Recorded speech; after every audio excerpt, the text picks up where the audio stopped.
Ladies and gentlemen, this is the T-Town Talk podcasts with your hosts, Luke Brewer and Jacob Morenz. Today, guys, we got a special edition for you. We're going to be talking all about football, sub-state, just pretty much as all playoffs today.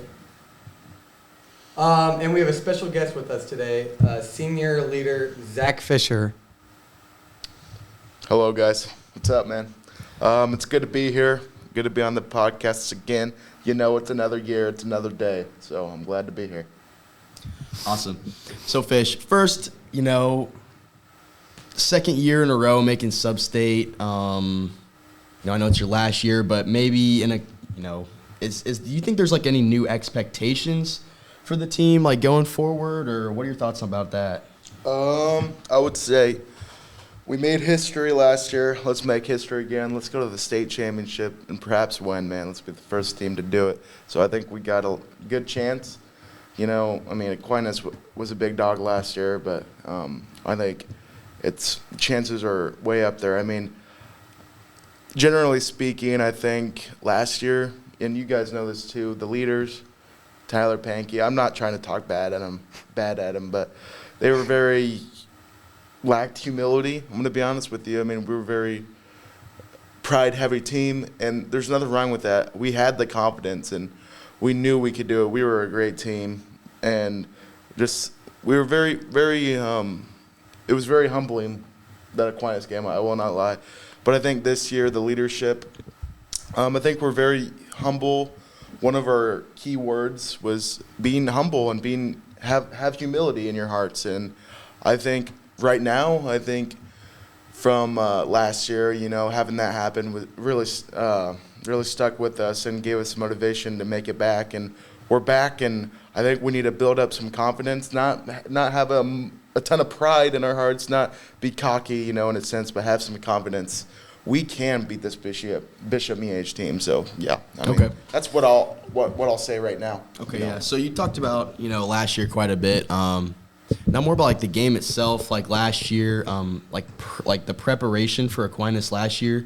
Do you think the preparation for Miege should be similar, or should there be a different approach we should take? Obviously it's going to be different. They run a spread team, so we're going to have to really stop the pass, which I think we can do. Once we stop the pass, we just have to stop the run, and they're going nowhere. So Aquinas last year, they literally physically beat us up front. I'm going to be honest. Their skill players were pretty average. They just had an insane line. And I think now it's going to be the complete opposite. The skill player, obviously the line has to win this year, and I think we can.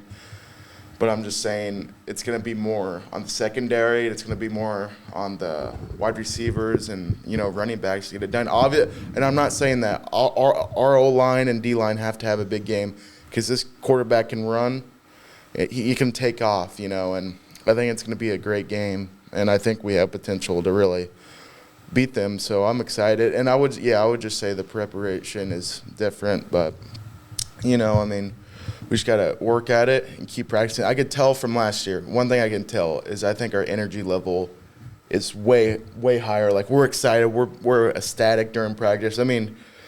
Yesterday for practice, we were flowing to the ball. We wanted it. You can even tell from doing jumping jacks. Let's go. We have confidence to do it. And I think this week we're building out confidence. We can beat these guys, and we're just going to have to play a really good game. People are going to have to step up, and we're going to have to make some big plays that will hopefully take Bishop Miege down. It's although football is physical, man. Mentally, it's a big game, because once you have that thought in your mind to quit and to give up, it can be over. It can be a drastic change. So we're gonna have to have some playmakers, and I think if we have some big plays, we play good, everyone plays good, we dominate the line, then we'll be able to put ourselves in a chance to win. So awesome. Fish, we just learned that you've been awarded with First Team All-League.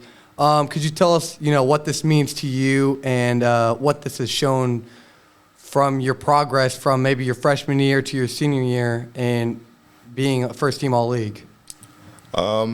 to be honest with you, Lukey Pookie, I don't care. I'm gonna be honest with you. I mean, it's good and all, and I mean, I put in a lot of work, but at the end of the day, I mean, obviously we've had a lot of O-line changes with the absence of TJ. So, they moved me to guard, which I knew like that probably would change. I'm honestly kind of surprised I got first team because I moved a lot on the O-line, and I didn't think it would happen. So my expectations were low. So, of course, I'm happy and I'm pleased, but it's also like the team. I mean, like I knew changing positions, I probably wouldn't get it, and I honestly I didn't even look back, to be honest. I was like, okay, that's fine. And to be honest, guard's a way more fun position because you get a pull and you get a lead block. It's just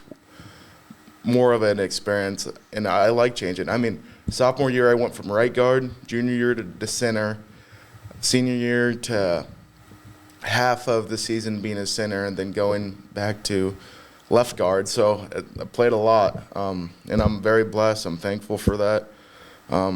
Give all the glory to the Lord and Jesus for giving the opportunity. So yeah, I'm pleased and I'm thankful for it, but at the same time, that's not my top priority. It's the team. It's what can I do? What can I do to help the team? And being able to change positions is totally okay with me. I don't mind it. It's like another position on the O-line. So extremely blessed, and I'm just thankful, and I'm thankful that the Lord's helped me with so much development over the years. So yeah. Fish, me and Jacob both really appreciate your time, and thank you for sharing your thoughts and opinions on the football team. Yeah, no problem. Thanks for having me. And you know what, guys, win the day. Have a great day, and hopefully we get the stub on Friday. I mean, no matter what, football's a game, and it's been a great experience playing with you guys. So thank you very much. Yep, thank you. So some of the other guys that were all league first team, we had Tanner Hand at running back and linebacker. We had Todd Brown at receiver. And then second team, we had Brady Martin at DB. We had Kendall Smith at defensive end. Who else got second team?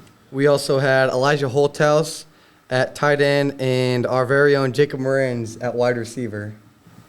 And then some of the honorable mentions were Talon Lankford at quarterback, Cody Lobb at kicker, and I'm forgetting one. Who was it, Jacob? Oh, Tucker. Tucker got defensive end as well. At the end. So going back to our first team, all league, one player in specific, Todd Brown, has had 3 touchdowns in both of our last playoff games.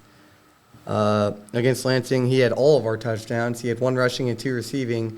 And then the Fort Scott game, he had 3 receiving touchdowns and 182 yards. Yeah, Todd sure has been on a pretty generational run, hasn't he? Yeah, for sure. I think he 6 touchdowns the last 2 games. I think he had maybe 5 in the regular season.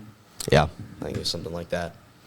So then transitioning again to, I guess, more streaks of some sorts. Private schools have won the last 10 state championships, and if we were to win on Friday, that would end their 10-year streak. So, hopefully go out there, get the job done, and beat Miege. Don't let them get another state title. So, yeah.